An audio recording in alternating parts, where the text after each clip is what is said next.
What's going on, guys? Jake Pepper here. I'm joined by my co-host and sister, Christina Cunningham. and this is Adventures in Theme Parking.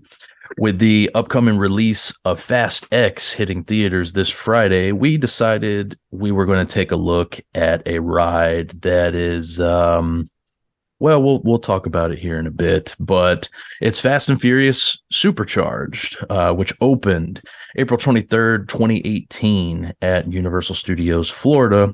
We'll be talking about this specific version, not the version that's in Hollywood. It actually replaced two attractions, Disaster, which was formerly known as Earthquake, and Beetlejuice's Rock and Roll Graveyard Review. Two actually pretty solid attractions at the park that this monumental building has now taken over. And yeah, it's definitely a ride. I can confirm that. What about you, Christina? Yeah, I guess if that's what you want to call it. Mm. I don't know. It's like something you would have high hopes for, but it just goes downhill very fast. I genuinely had high hopes for this because I'm actually a big fan of this series. I know some people get a little, critical about it just because of where it's currently at in the state of the movies, where they're like secret agents and doing all this kind of crazy over the top stuff. But hey, I like it for what it is. It's fun. So you would think the easiest solution to make a ride based off a Fast and Furious movie would to make it over the top and crazy and nothing like you've ever seen before. And somehow they couldn't manage that. I just don't I don't really understand how that's possible.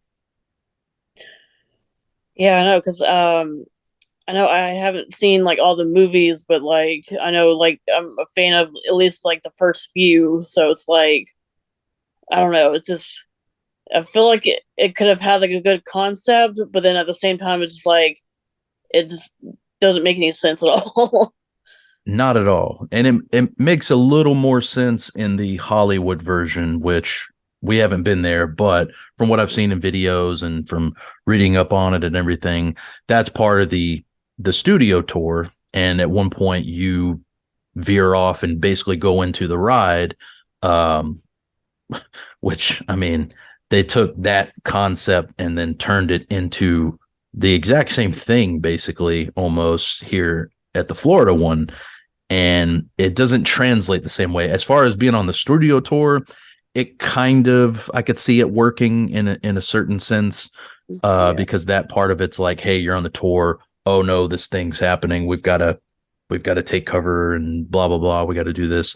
But the concept for this ride in Florida makes no sense because I don't know if you guys are familiar with the Fast and Furious series, but it's about car racing and eventually becomes about them being agents, but it's all about cars. So the thought of putting all of the people experience the ride in a bus makes absolutely no sense. But yeah, you basically with this ride, you're on a party bus and you're going to meet up with the Fast and Furious crew, Tyrese, Michelle Rodriguez, The Rock, and Vin Diesel. And during the party, Luke Evans as Owen Shaw, who was the villain in part six, him and his crew interrupt it, and you basically have to ride with the Fast and Furious crew as they try to stop his character, Owen Shaw. And it sounds like it could be, a pretty decent ride, but it's not. I'm just going to go ahead and throw that out there. This is a terrible ride. It is. I don't understand it. And it came out 5 years ago now at this point, and for the longest time, I just people kept saying how bad it was and everything, and I'm like, I got to experience it for myself. I can't always rely on what people say. But this was somehow worse than everything that I'd heard about it, and I just don't get it because if you look at Kong Skull Island over at Islands of Adventure, it's the same concept where you're in a vehicle and you eventually go into a 360-degree theater where you have screens all around you and the action's playing out and the car you're in, is bouncing around and going around with the action and whatnot. But with the Fast and Furious ride, it's almost like there's just nothing happening. You're just watching poorly grafted, poor graphics on the screen. It's all looks like a cartoon or a video game. It's all like looks like it's CGI. I don't know how they messed it up so much. I just don't get it. Yeah, because like kind of like what you were saying with the Kong Island ride at Islands of Adventure. Like I feel like with the way they did it, like it's not as obvious that you're like in a in a 360 dome basically. Whereas in like the Fast and the Furious, like the second time I rode it with you, it's like more noticeable that like it's like a screen and you're in a room and all that. But I don't know if it's just like me just happening to notice, that there's a huge gap in between like the bus and like the screen. So I don't know. That just kind of threw me off. And I know like the first time I rode it, I about banged up my knee, and so I'm just like, well, now I got an injury because of the stupid ride. Yeah, definitely not the ride that's worth getting hurt for. But yeah, it's just like there's not a whole lot of movement of your vehicle. Like when you're experiencing this ride, you get little gusts of like smoke that blow in your face. I think some water drizzles on you once or twice. But it's not a fun ride. I don't get it. Even the queue is not great. Like you're supposed to be in, I guess, their garage, but it doesn't feel like a garage at all. I mean, yeah, there's some cars here and there, and I absolutely hate the little pre-show that it has.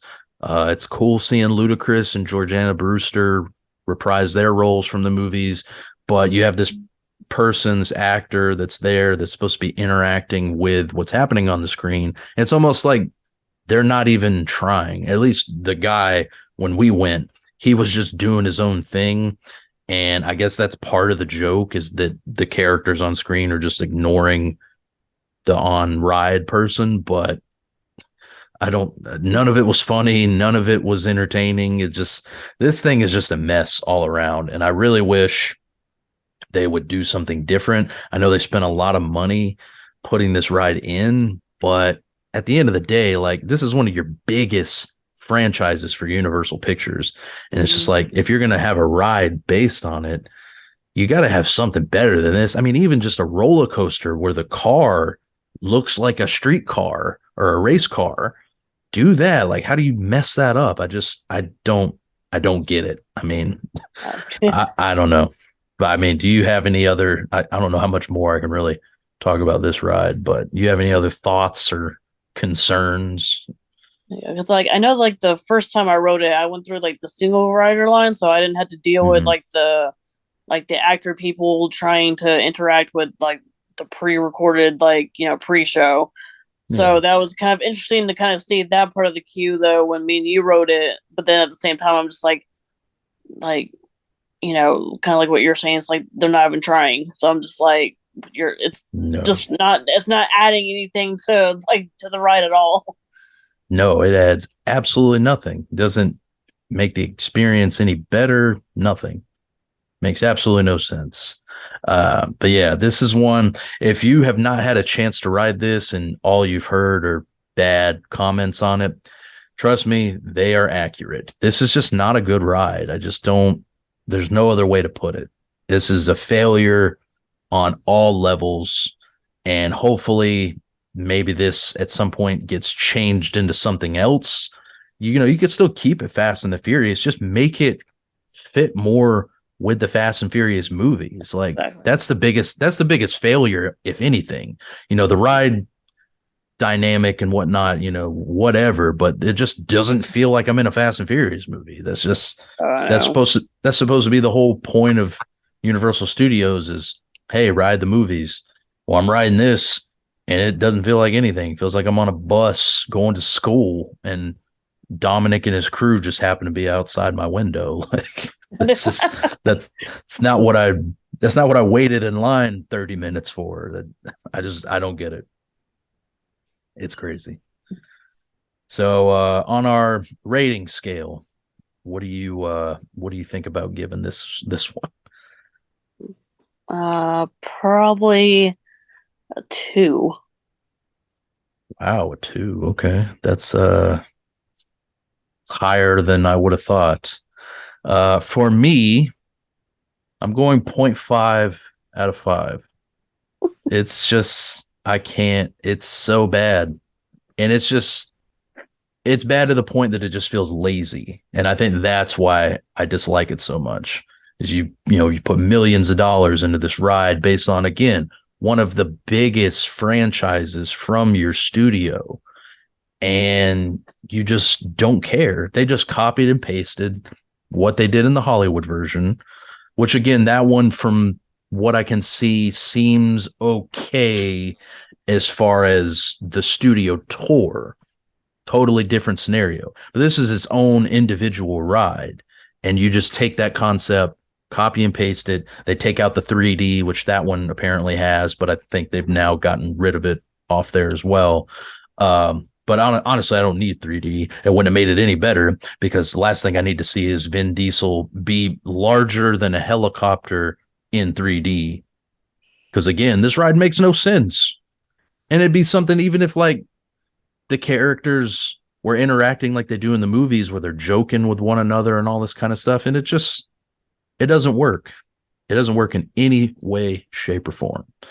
So I know there's been some rumors about a possible roller coaster maybe getting put in at the new Epic Universe park that they're building. I would honestly love to see that. Or even do it here. Make another indoor roller coaster like the Mummy. Just change the dynamics of this and make something better. If not, replace it with something else, because this is a travesty. It's the only way I can put it. Yes. Yeah. So that about does it from us, guys. If you have had the opportunity to ride Fast and Furious Supercharged, please let us know what you think about it down in the comments below. Be sure to subscribe to the channel for more ride reviews every Monday, and I'll leave all the links down below on where you can follow us on Twitter and Instagram. And until next time, we'll catch you later. Peace.